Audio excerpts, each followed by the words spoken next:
Good evening everyone, this is Uma from A Sense of Uma with my week 1 of flowering tulips, Crafty Cuppa. So this is your lovely stamp set which you've received in the kit, and you'll have a quarter of these lovely papers. So I know the bonus was Highland Heather. There's a Highland Heather ink pad with some Highland Heather ribbon, so I've made this version already. You'll have the red version as standard, and then I've put like a little thing. This is called a book fold card, I think, and some people just call it a side fold, so you just call it whatever you want. I've just made it nice and simple for the first week. You'll have your card already pre-creased. I'm going to show you how to make it, so you can make a few more if you want. So starting off with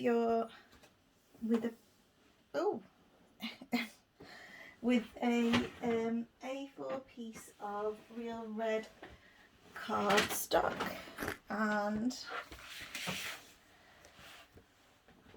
here we have your trimmer.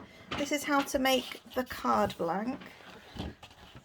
So you'll have it portrait wise, and you'll cut at 10.5 centimeters right here.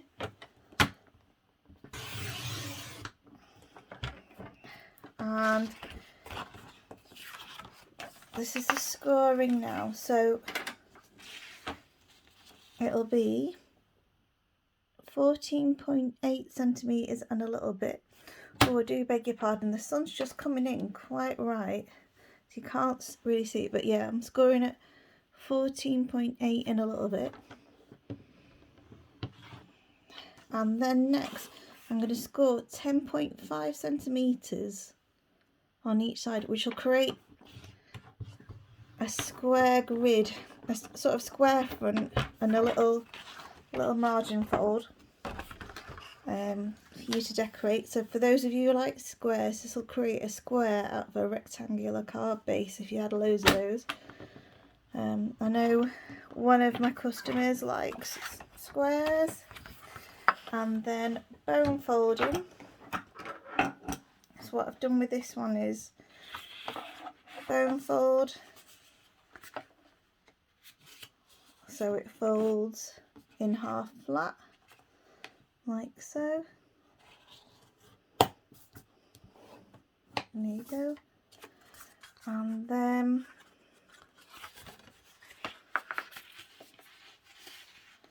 again, so it kind of folds away, but straight for your 10.5 centimeters in. There you go, there's your book folded. And now, next I did my papers. So I tend to go for kind of like a plain red one. So you've got this lovely red base, and it needs to be about 10.5 centimeters high. Well, it is. So I'm just going to cut a long piece. You'll have a quarter piece of this paper. So lengthways I'll go for 10.5 centimeters. And you want one little square, one little bit that measures. You want a 3.8 centimeter bit here. So that'll measure 3.8 by, oh, did I say 10.5? I need to say 10, don't I? Yes, I needed to say 10. Right, I'll be chopping these both down to 10 at the bottom. Sorry. Well, now you know that I'm doing this. Oh, I'm not one of those fancy people who edit their footage. And then this one should be 10 by 10 centimeters, but I'm going to have to, as you all know, I've just cut it 10.5 centimeters wide.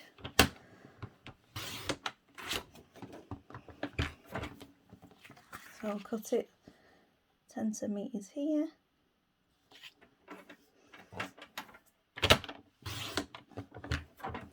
There we go.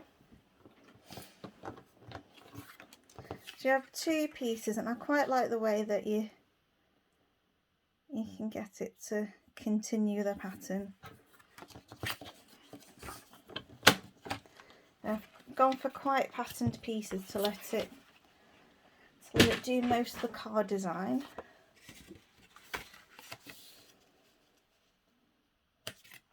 And as you can see, it'll go like that. I'm going to glue it down now. So I hope you like the continuity part of it. I didn't quite manage to match it up for my purple one, but you kind of get a nice effect anyway. Let's get some glue on here.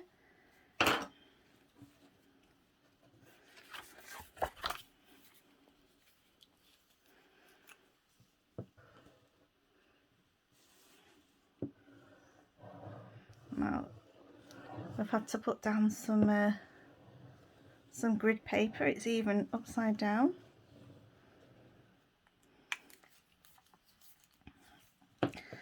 One thing I've noticed with the fold, you don't have to think too much about the design elements, because a lot of the design choices are in just making the fold work, as it were. Now the thing I do when I'm on video is I tend to glue things slightly wonky and get frustrated with it, and then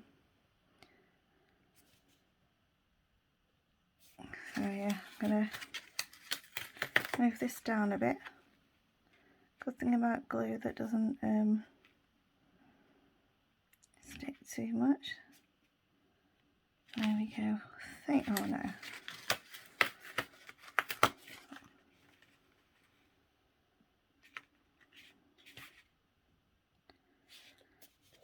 I think that's about right. There we go.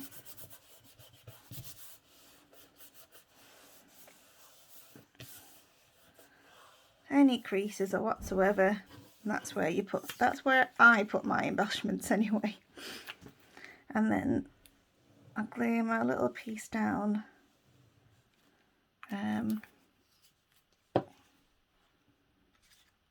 And try and match it up with this one, so my height and things are already set out for me. Make sure it's sort of straight to that.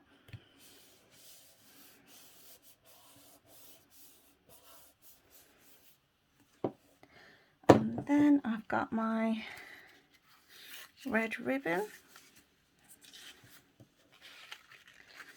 So I tie my bows upside down. I think this is going to be a very fast card. I'm sure I'll make some fatal error towards the end, and then it won't be so quick, eh? Oh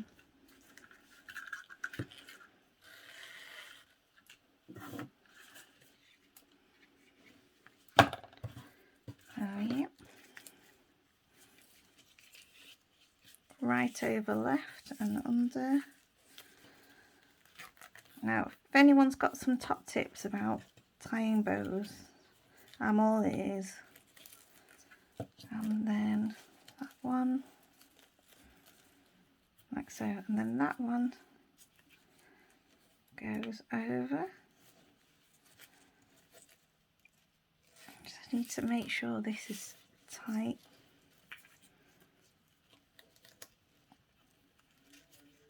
I feel like it's got a kink in it.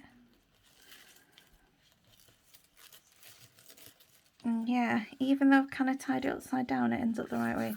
And then this bit is where I kind of jiggle around with it.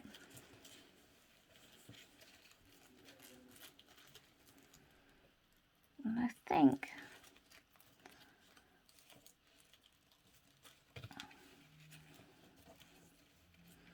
for this one, I think it's gonna lend itself to being kind of a smaller bow, like so. And that's the best I can do it to my bow tying abilities, and that will do.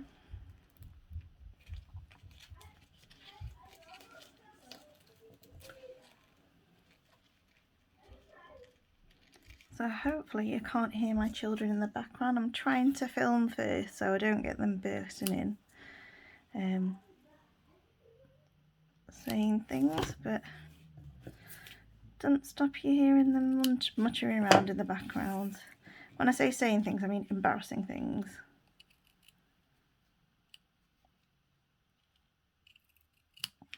Right.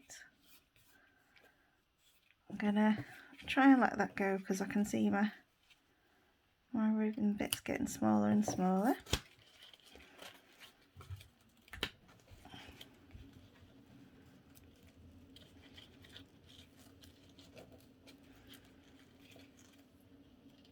No, I think that'll do. Give it a bit for rounding out. I think I'm going to end up with a bit of a wonky ribbon here. Wonky bow. And then glue it down. Oh, it's got a bit more pull through.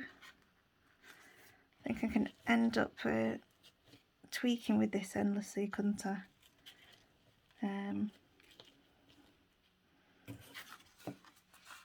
So I'm sure you'll all show me your better bows. Another thing I was thinking is you could just simply wrap a flat bit of ribbon round and get away with that as well. And you just shuffle your bow to the position here like, and then glue it down. I'm going to put glue all on this inside bit here if you can see, and then lots of glue here and here, not quite to the edges otherwise you get glue leaking around. Then this will really help anchor that bow in place like so. I'll try and make it possibly a bit loose.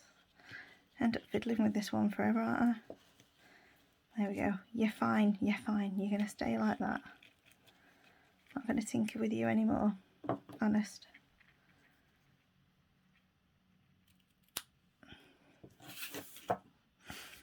Now then I'm going to press down, making sure it really stays flat. Leave that to dry for a little bit whilst I stamp my circle. I've also got an inside part of this which is going to be 10 by 10 centimetres. Do you know what I do with coloured cardstock sometimes, especially when it's too dark to write on? I forget to do the inside bit. So this is going to be 10 by 10 centimetres.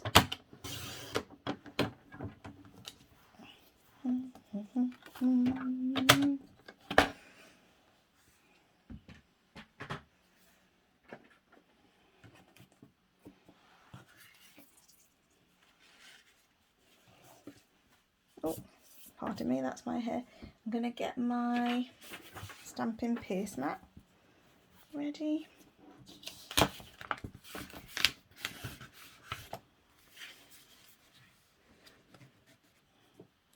And stamp my greeting on. So there's one circular greeting, so it's a thank you greeting. So as I pre-cut your circle, you'll be using that one. You can always practice on your scrap paper first to get the perfect impression. And then I'm going to go in the middle of here, my insert. Oh, I think I've got it slightly at a jaunty angle, but I can live with that. I can live with that.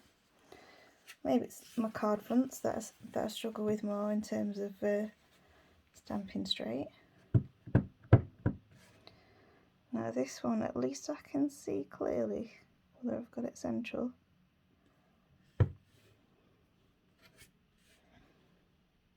Oh, I'm so used to stamping it and then die cutting over.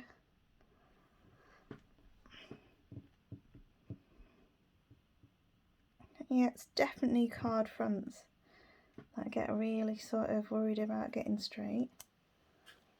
Circular, so it takes a bit of the pressure off. I've actually done that okay.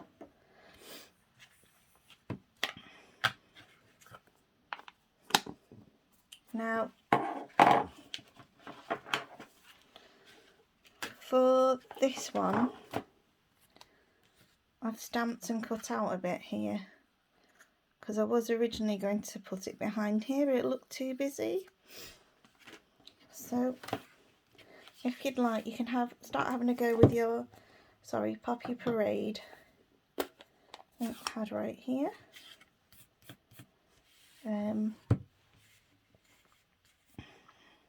ones so the colour I tend to, if you look at it, this one's kind of your colouring ink stamp. So with this one I found I needed to stamp off, which is stamp it on something first and then put it on. So you can have a bit of a play with this one before stamping. I'm just doing this because yeah, I like to mess up on the internet. Here we go. You see, it's easier to position when you stamp the outline stamp over the top. There we go. And then I think what I'll do is I'll just take a little one and stamp around it.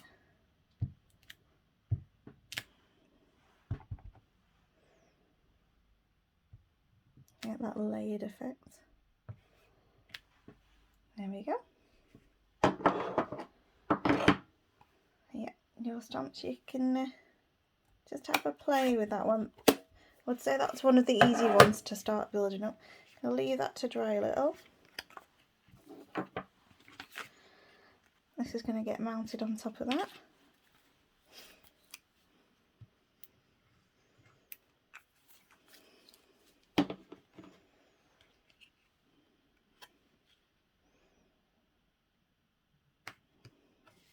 And as you can see, it's a slightly bigger. Use the layering circles dies with this. I've used a slightly bigger one this time around. So it seemed like it was very, very close to the sentiment there. Giving myself a bit more surround.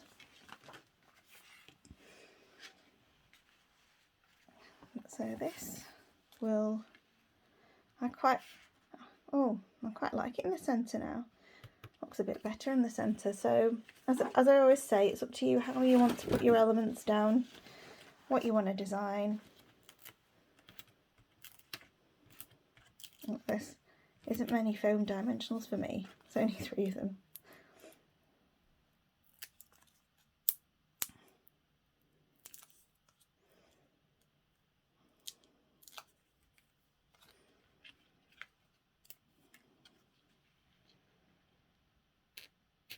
You are so thoughtful, thank you.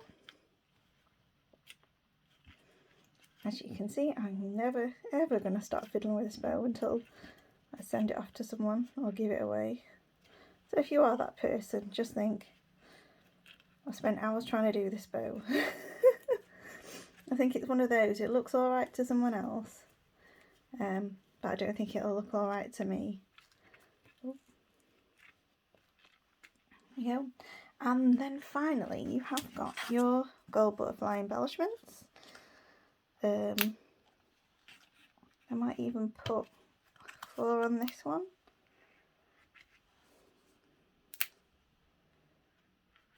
And I'm quite creating a little diagonal across things, so that's going there.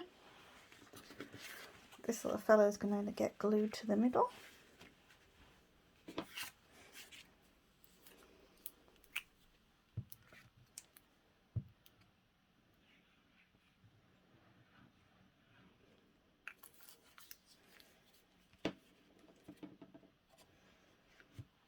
There. Ta-da!